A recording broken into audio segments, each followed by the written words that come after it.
Go back in time again to the founding of this country and its beginnings and lay the foundation. Again, we have to come to understand how we got to our current situation, or we're unlikely to be able to figure out how to change and get out of it. Let's talk about the original Constitution of the United States of America, the original organic Constitution. I've spent much time in my life studying it and the historical sequences leading to its creation. I've done my share of defending it from further degradation, but most importantly, absolutely most importantly, endeavoring to live the principles and unalienable rights and liberties supposedly guaranteed by the Bill of Rights contained therein. Over time, and with much experience, some not so pleasant, I've come to understand the following realities of our current situation. Most Americans are under a huge amount of mythology about it to begin with. Number two, in my point of view, it was absolutely flawed from the start in some ways. In particular, its exclusion of women, indigenous Native Americans, and the African Americans who were slaves at that time from equal status, equal participation, and equal protection. They were simply excluded or forgotten. Now, it simply wasn't in their political consciousness or their understanding at the time to do other than that, but I think some tried and some wanted to. The Native Americans they held many councils with very definitely advised them that they would have to come up with a different approach if they wanted it to last any period of time, but that wasn't really listened to. So there was a very deep fracturing and flaw from the start, in my point of view. Now, third, our current government, our current judicial system, and our economic system that we are in now, and as we've moved into that current economic system, are completely hostile toward it. In fact, they don't really operate under it at all. They're under another body of private commercial law. They don't like to admit this to the population, but it is a fact. So they're very hostile toward it. If you don't believe me, go into any of our courts today and start talking about your constitutional rights or your unalienable rights and watch what happens. Even though they swear oaths to uphold it. We'll talk about that in great detail later. Number four, the vast majority of the population is disconnected from it. They have lost its protections. They have lost their understanding of how to defend it and have been moved into a completely different status and situation. So here's some historical facts, I think accurate historical facts, concerning its creation. Lawyers and Federalists, Alexander Hamilton, James Madison, and John Jay, were the dominant authors and framers. It was not intended to work as advertised from the very start. Their constitution and their government was the most devious and protracted coup d'etat in history, an intentional betrayal of the Revolutionary War victory. Now, I know there are many people out there who are going to react to what I'm saying, but I would ask you to research and dig deeper. This is what is included in our lyrics of our song. I'm talking about what has occurred here.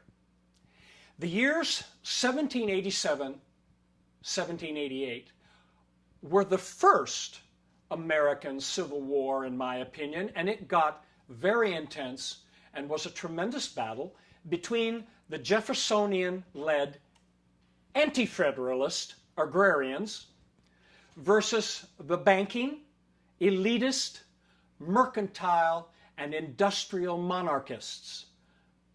This was the Hamiltonian Federalists, as they're called. The Federalists pushed, coerced, agitated, and forced their Constitution, the Constitution they wanted, as written, without Jefferson's Bill of Rights. Imagine the situation we would be in today if in all our beginning history we didn't even have the Bill of Rights. We'd be in a much, much more severe totalitarian situation than we are today. At the Constitutional Convention,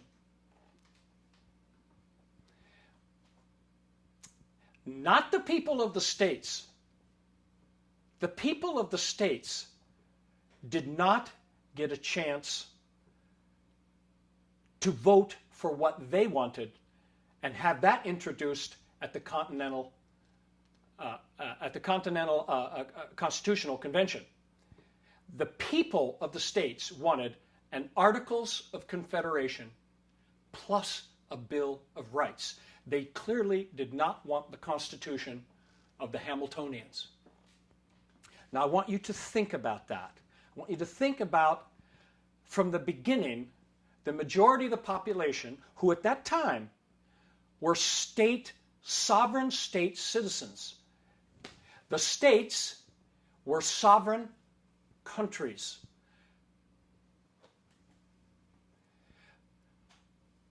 At the Philadelphia Constitutional Convention of 1787, there were 55 delegates. 41 of them were politicians. My, how things never change. 34 of those politicians were attorneys or lawyers. Now I want you to think about that. Now I'm going to digress a little bit. In the early years of the American colonies, previous to this point, there were many attempts to ban the legal profession from even entering this country. It's the truth. They were extremely hostile to them. If you read their writings, they considered them worse than a coven of witches. They wanted them banned from the new colonies and from the new government they were forming. It's a reality. My, how things have changed. Jefferson and Adams, at this point in time, were in Europe at the Constitutional Convention. They were in Europe intentionally. They shipped them out. They did not want the anti-federalist viewpoint to be strongly represented. Patrick Henry refused to sign it. Thomas Paine, Samuel Adams, Christopher Gadsden, all very well-known patriots, Revolutionary War era patriots, were not even delegates to the convention. The covert goal of the Federalists was relentless, unstoppable federal power expansion over the states, the formerly sovereign states, and the people of those states. Obviously, that's where we are now, hugely exaggerated many, many decades into the future. Upon ratifying the Constitution, the formerly sovereign states ceased to exist in their former status. This is very, very important. They ceased to exist in the form they were as sovereign states and sovereign citizens of the states. And they were replaced, their status was replaced by a totally new subject state, subject to the federal power. Later, after the Second American Civil War, what I consider the Second American Civil War of 1861, this same very clever legal process would be done to all the people with the 14th Amendment, which was one of the Reconstruction era amendments after the Civil War. It would do the same through a legal principle known as novation to make the formerly sovereign people subject, slave, federal citizens. Federal citizenship did not exist previous to that time. You were a citizen of a sovereign state, and you were not a subject of the federal power. Federal citizenship never existed previous to that time. A new form of enslavement over both black and white people was created by the 14th Amendment. And I know many people are going to react to that as well, because they've been led to believe that the 14th Amendment simply emancipated African American slaves. Well, it did from the former southern private plantations, and I am not advocating anything was right about slavery. Do not misunderstand me. It was horrible. But their enslavement was simply transferred to the federal plantation. The federal Constitution was never submitted to the states or the people for a popular vote or for ratification. It went down after much fighting and bickering at the Constitutional Convention. The Judicial Act of 1789 gave Congress, the federal power, complete and absolute power to create the judiciary system they wanted. And that was a judiciary system in which the Supreme Court had sole and absolute power to determine what was and was not constitutional. Now think about that. That was the beginning of, I believe, a nightmare. That was the undoing of this, one of the undoings of this great experiment.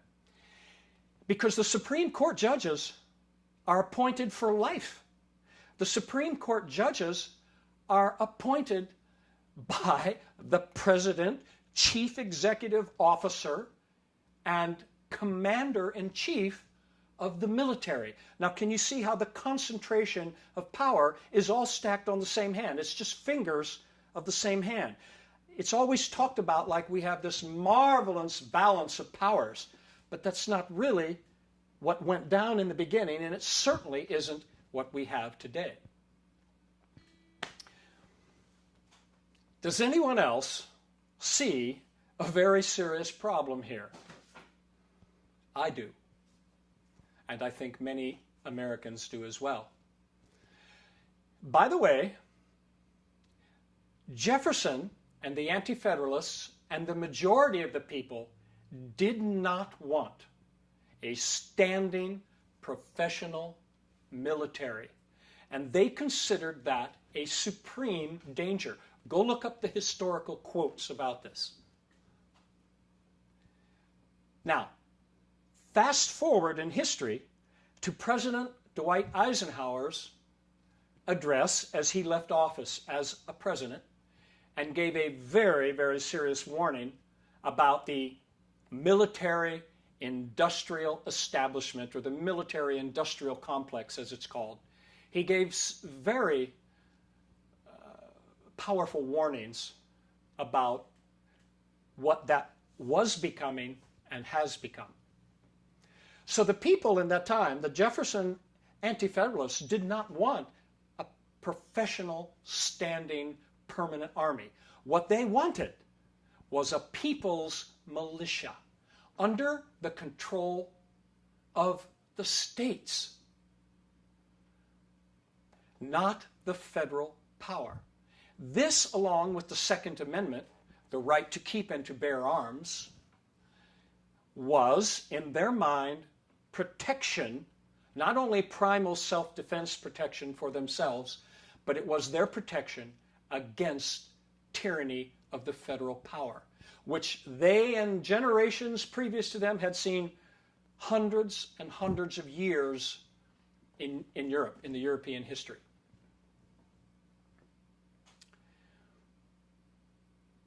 These same Hamiltonian-led elitist Federalists and their friends and agentur were also the first to profit by the consolidation of the Revolutionary War debts, which they lumped together in a very unfair way. At least the states, many states felt it was very unfair. They lumped them all together to create the first federal national debt, creating also at the same time the first permanent financial elite, because they were the bondholders. They were the ones who could benefit from this consolidation and the creation of a new currency for the Republic. This would later become the driving force for a national bank, a federal national bank, and of course later would become the Federal Reserve System that we have to this day. It took till 1913 to get that in, but there were many, many, many attempts and failures and attempts and failures, and Andrew Jackson fought it, and Lincoln commented upon it. It was fought very aggressively, but in the end, the bankers won. Also, at the beginning, King George himself and the French monarchy and the House of Rothschild also were among the first financiers of the early republic. So they had their hooks, their claws were in the financial beginnings of this fragile republic from the very start. They never released the new republic in a victory from the English Empire. They continued to go after it and after it and after it. That's what's meant also by my lyrics.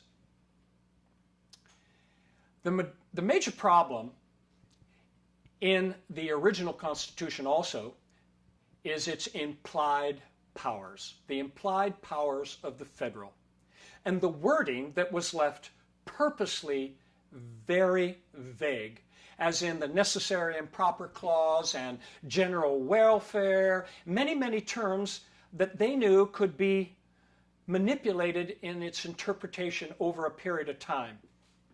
And the federal power always has kind of like leverage to do this greater than the people do. One more thing, and dig this. The 1798 Alien and Sedition Acts, under that, anyone could be arrested who even spoke out against the new federal government by 1798. This was due to piracy problems on the high seas and a situation which led very rapidly to the invasion of Tripoli. Already, we were an army on the march. We were an empire on the march.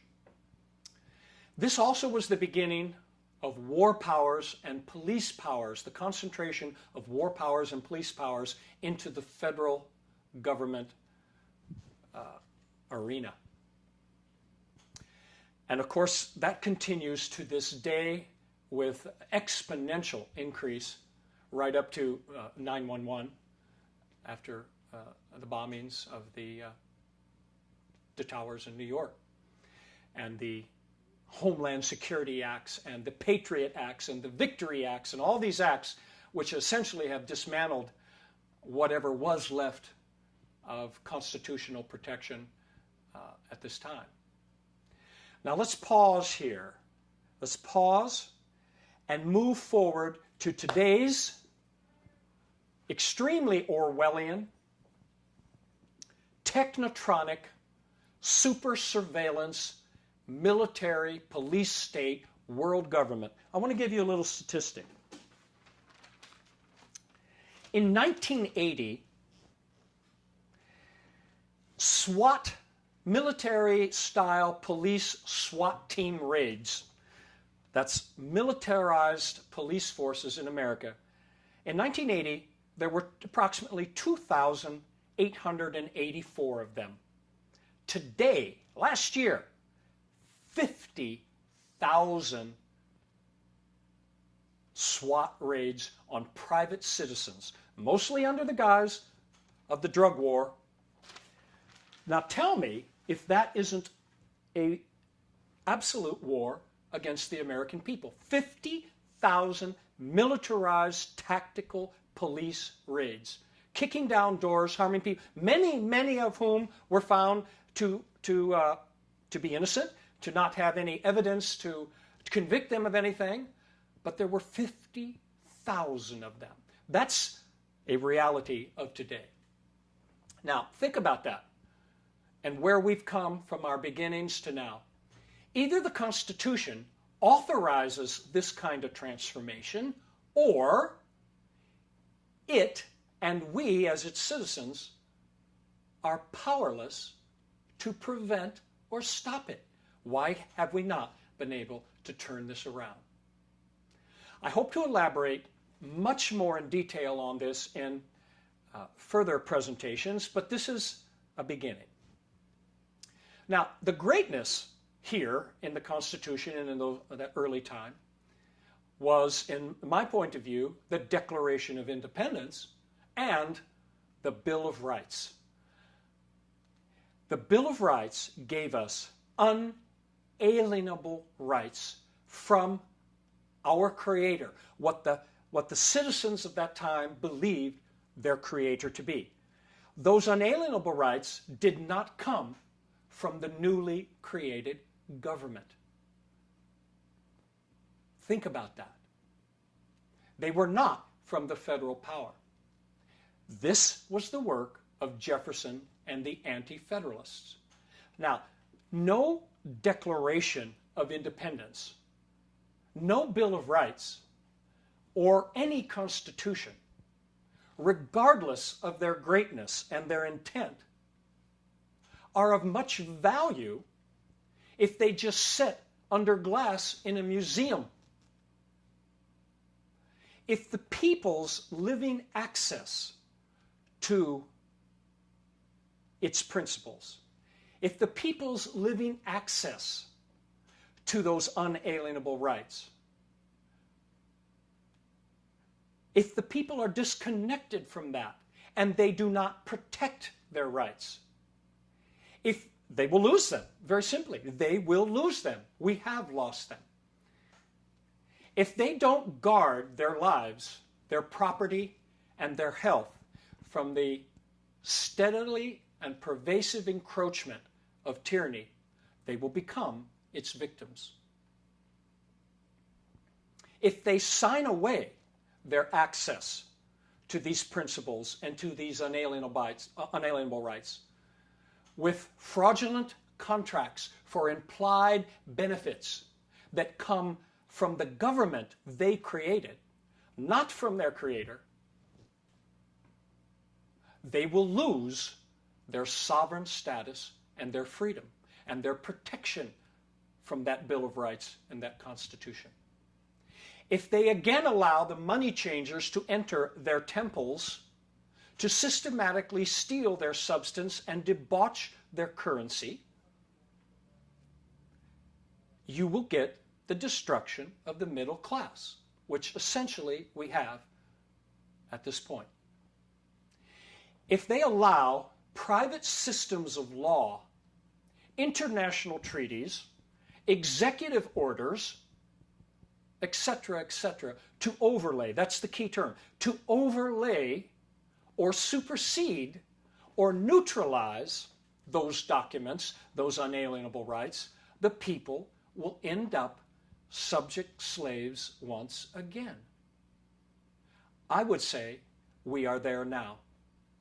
Now, we're going to do another one of our songs that's about all this. Ba, ba, ba.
future yesterday.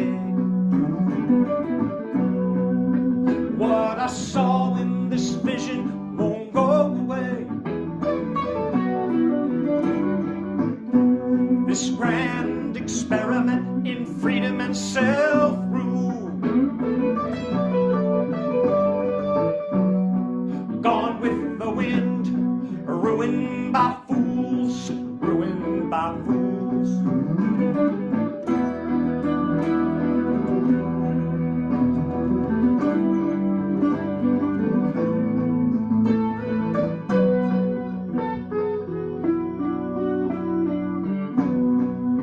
We were born from the ashes of Greece and Rome, settled and birthed by the oppressed, looking for a home. A fragile republic, if it you can keep. Betrayed from the start, what was sown, now we reap and we weep.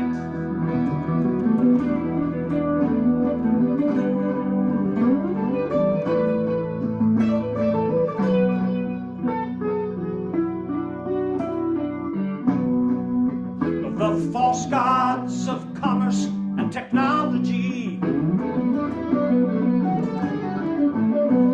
won't offer you an apology for watching your thoughts and watching your deeds. And what will be lost and who pays the cost?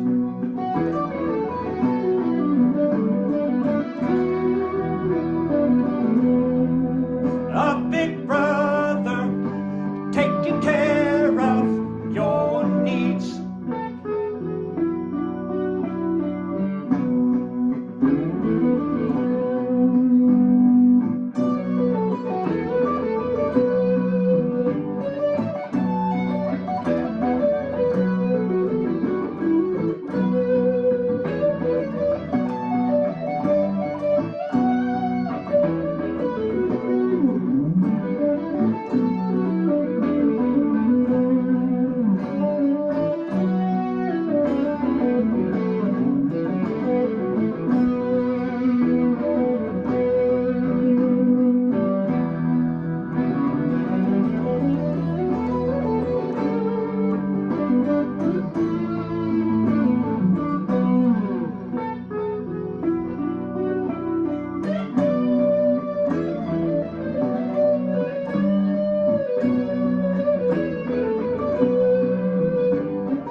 From the ashes of the phoenix fire, a quantum leap will take us higher, higher. Throw off the chains that bind your will. Free in your mind, we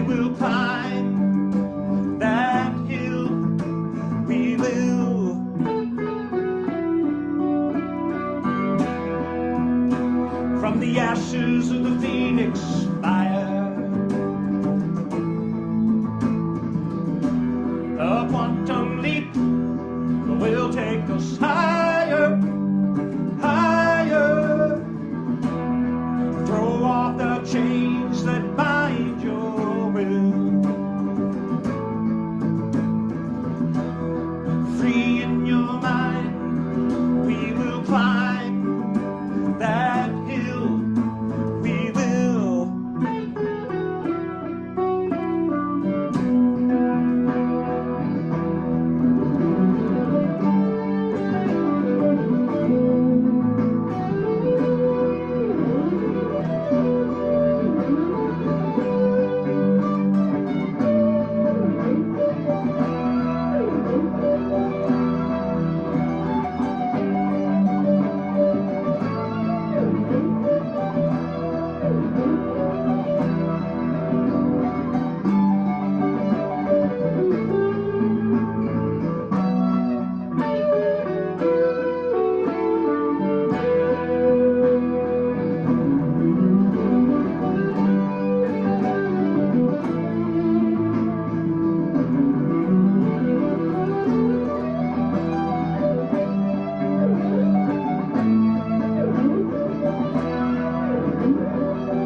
This song is Ashes of the Republic, and it's about the foundation of this country and its beginnings and what it was supposed to represent and what it could have been and what it's turning into.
Yesterday,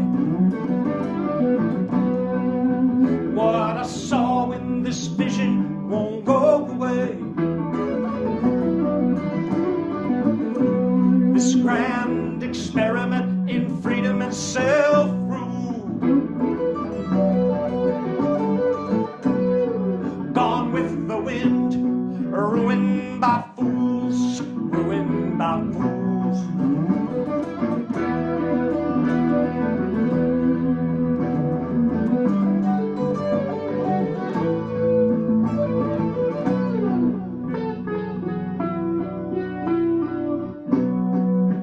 We were born from the ashes of Greece and Rome,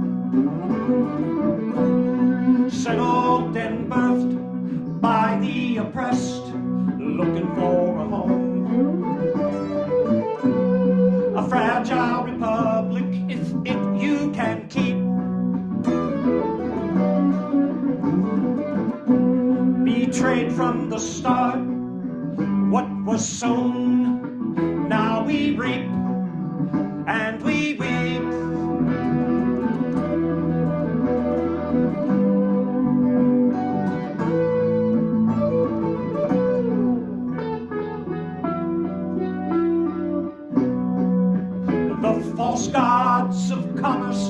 technology won't offer you an apology for watching your thoughts and watching your deeds. And what will be lost and who pays the cost?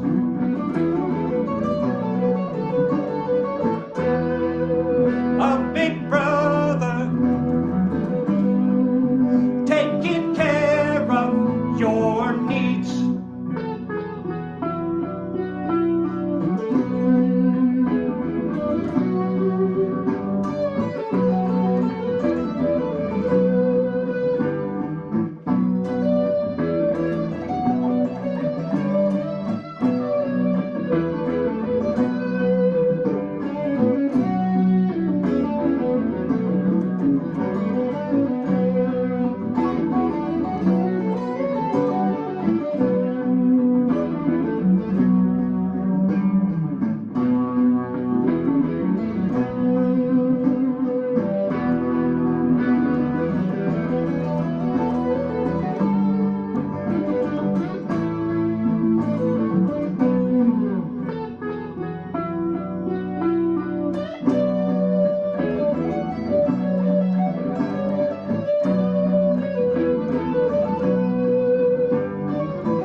The ashes of the phoenix fire, a quantum leap will take us higher, higher. Throw off the chains that bind your will. Free in your mind, we will climb that hill, we will.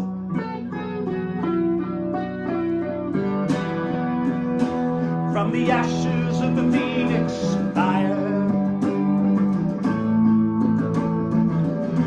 a quantum leap will take us higher, higher. Throw off the chains that bind your will.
before you right now called Yasuni. And Yasuni is the name of a spectacular tropical rainforest area of the Ecuadorian Amazon. And it's an area we have been and explored all around there. It's the most biodiverse tropical rainforest ever discovered. Well, it's endangered right now due to oil and gas exploration, which is of course causing a very serious pollution problem for all the life forms, as well as indigenous people who, many who have had very little, if any, contact with the outside world. There have been many cancer deaths already, and there's literally a war going on down there with these people fighting to preserve what is sacred to them. So this one is our effort to bring awareness of this situation and do our part to help preserve it. So, Yasuni.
harsh words will be spoken, and war will ensue in his wake.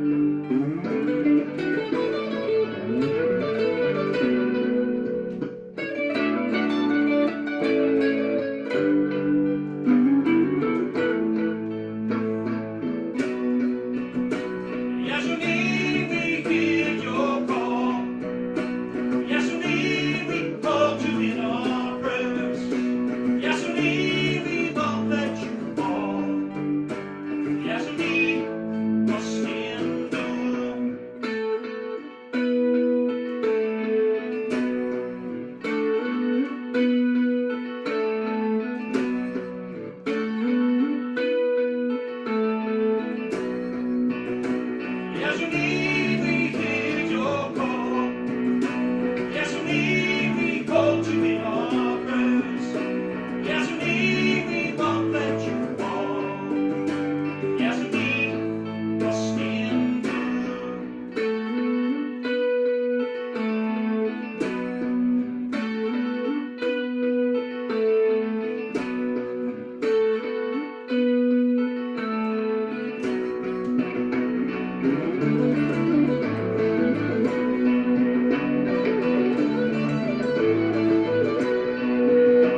Okay, in closing, on our first segment of our Agenda 21 documentary project, we're going to close with another song we created called The Last Goodbye.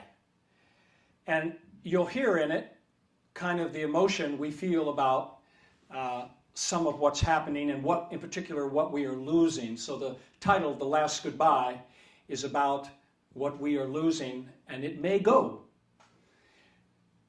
That would be very undesirable, but in the end of the song, you'll hear the upbeat, faster tempo segment that is our hopefulness for the future, because there's always hope if we will but act and act together. So this song covers kind of the whole spectrum of that.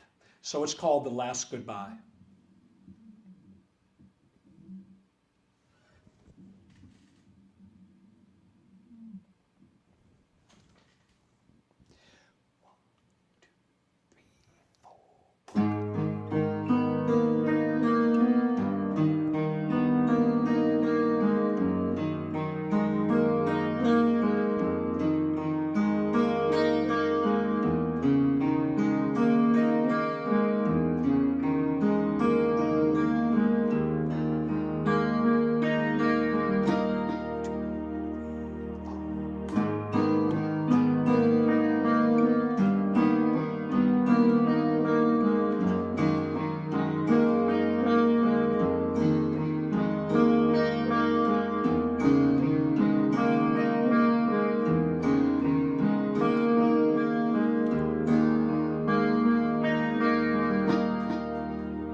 Thank you.